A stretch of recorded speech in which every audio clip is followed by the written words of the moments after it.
Imagine calling your daughter's phone, expecting her to tell you what she wants for dinner, but instead a strange man answers, and his first word to you are, "Your daughter has done something bad. Come to the police station." That is exactly how Jane Kamene's nightmare began. But the bad thing her daughter supposedly did, it was not a crime.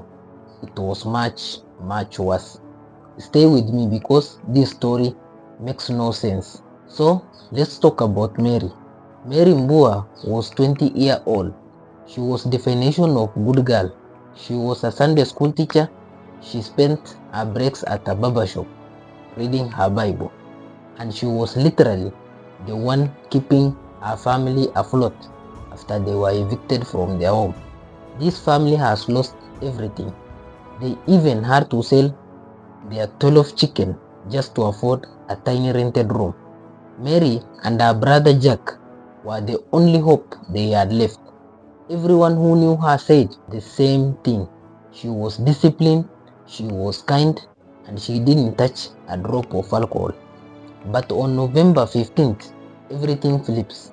The police tell Jane that Mary was found in an apartment in Utawala, unconscious. By the time she got to the hospital, she was gone. Now, here is where it gets weird. The police claim they found alcohol bottles and chips in the room. They tried to paint a picture of a girl who was out partying. But when Jane saw her daughter's body, she knew the police were wrong. Even Mary's boss, who saw the body, called the person who did this a beast because of how bad the injuries were.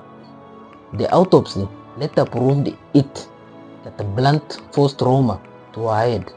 This was not a party gone wrong. This was an attack. Now this is the part that will make your blood boil. There are leads, but it feels like they were being ignored. First, witnesses saw Mary near a supermarket that evening. They saw her being pushed into a car.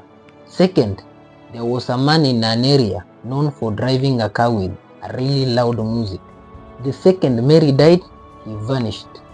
Third, there are rumors about a mysterious man from Nigeria that Mary might have been in contact with.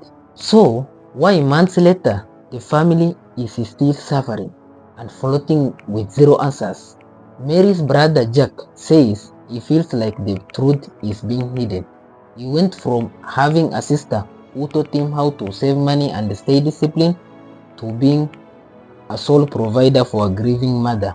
The family has no money, no power, and they are terrified that Mary's case is being swept under the rug.